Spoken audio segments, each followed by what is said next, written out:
Para o uso da palavra, senhor Edson Aparecido, secretário de Estado de Desenvolvimento Metropolitano. Reafirmar aquilo que outros membros da mesa já colocaram, disparadamente a audiência pública mais representativa que nós tivemos até agora da discussão desse projeto de lei. Isso atesta a importância que a região está dando para esse projeto que muda a história do litoral norte do Vale do Paraíba e atesta, sem dúvida, a sua liderança. Queria cumprimentar o deputado federal Carlinhos de Almeida, cumprimentar o deputado Padre Afonso Lobato, ele que é o presidente da Frente Parlamentar do Vale do Paraíba do Litoral Norte, deputado Marco Aurélio, cumprimentar os nossos prefeitos, o Toninho Colucci, prefeito de Ilhabela, o Hernani, prefeito de São Sebastião, a Ana Lúcia, nossa prefeita de São Luís, o João Batista, prefeito de Natividade, o Hamilton, nosso prefeito de Jacareí, que já nos acompanhou também nas outras duas audiências públicas, o Barros, nosso prefeito de Paraibuna, cumprimentar o Júnior, nosso vice-prefeito aqui de Caraguá, em nome dele, todos os vice-prefeitos, o vereador Roberto, presidente da Câmara, em nome dele, todos os vereadores da região, o Rubens Cury, o anjo da guarda dos prefeitos lá no Palácio dos Bandeirantes, Carlinhos. O Rubens, que tem feito um excelente trabalho, ajudou muito o governador Serra e hoje ajuda muito o governador Geraldo Alckmin. Cumprimentar o José Luiz Pedretti, ele que é vice-presidente da Emplasa e que depois vai fazer a exposição detalhada do projeto de lei. E cumprimentar, em nome dele, o doutor Múcio, cumprimentar todos os representantes do governo aqui nessa região. Bom, rapidamente, porque o mais importante vai ser a exposição do projeto e depois, evidentemente, nós ouvirmos as sugestões que as lideranças, a sociedade civil tem aqui para nos dar em relação a este projeto, que muito bem já foi aqui ressaltado, muda a história da gestão pública e da organização, evidentemente, da economia e da sociedade aqui no Vale do Paraíba e no litoral norte. O governador Geraldo Alckmin, nessa nova etapa do governo de São Paulo, estabeleceu uma prioridade, um olhar de planejamento estratégico para as regiões metropolitanas. Para vocês terem uma ideia, hoje a chamada macrometrópole paulista, que são 153 cidades, Antônio Carlos, incluindo a recém-criada região metropolitana de São Paulo, com 39 cidades, a região metropolitana do Vale da Baixada Santista, com 9 municípios, a região metropolitana de Campinas, com 19 cidades, a aglomeração urbana de Jundiaí, que nós aprovamos, com 7 municípios, e agora a criação da região metropolitana do Vale do Paraíba e do Litoral Norte, são 153 cidades, pouco mais de 16% do território do estado de São Paulo. E nessa região moram 31 milhões de pessoas, os 41 milhões de habitantes do nosso estado. É nessa região que nós temos 80% do PIB de São Paulo, todas as riquezas produzidas do estado, e cerca de 30% do PIB nacional. Então, portanto, nós estamos falando não só da região que, por um lado, concentra todas as esperanças, não só de São Paulo, mas do país, mas, por outro lado, evidentemente, também nos apresenta os maiores desafios.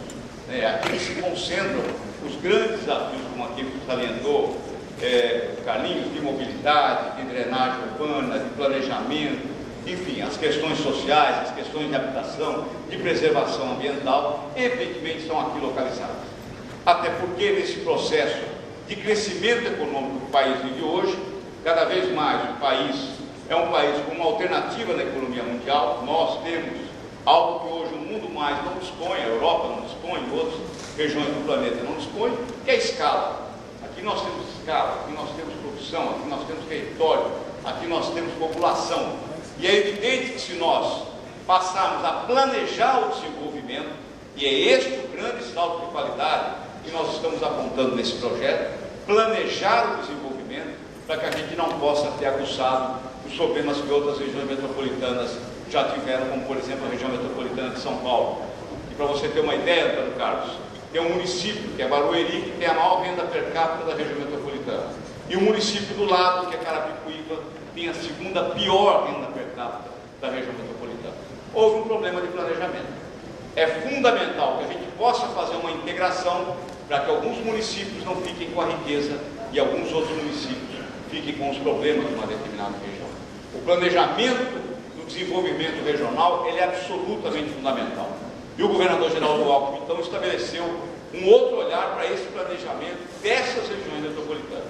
Ele criou a Secretaria de Desenvolvimento Metropolitano, que não existia, extinguiu várias, juntou outras, dividiu um outro conjunto de secretarias, mas a única secretaria que ele criou foi a Secretaria de Desenvolvimento Metropolitano. Por decreto, ele instituiu o Conselho de Desenvolvimento Metropolitano, que é presidido pelo governador. É o governador do estado, mais 10 secretários, que produzem do lado do governo toda a inteligência, o pensamento, o planejamento do estado para essas regiões. E, finalmente, nós iniciamos um processo de institucionalização dessas regiões. Porque o Estatuto da Cidade, cerca de 10, 12 anos atrás, deixou fora da legislação a questão das metrópoles. E isso foi absolutamente dramático. Absolutamente dramático. A Comissão de Constituição e Justiça, ela remeteu aos estados o processo de organização das regiões metropolitanas.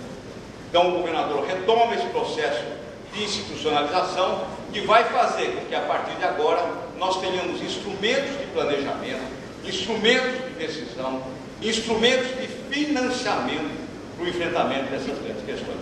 Esse é o grande salto de qualidade que um projeto como esse vai dar. Nós aprovamos a região metropolitana de São Paulo, que não existia, todo mundo achava que existia, mas não existia. É um decreto do regime militar de 1973, que agora nós votamos, a Assembleia, aliás, votou por unanimidade o projeto, como eu acho também que vai acontecer no caso do lado, instituímos, demos posse ao Conselho de Desenvolvimento, 39 prefeitos das 39 cidades, mais os representantes do governo do estado. E o governador, nesse caso, nomeou os secretários de estado, o seu representante, no Conselho de Desenvolvimento. É lá que os 39, Antônio Carlos, de forma conjunta, pactuada, como disse o Carlinhos, por consenso, vão tomar as decisões de planejamento, daquilo que é prioridade, do que deve ser enfrentado. Por quê?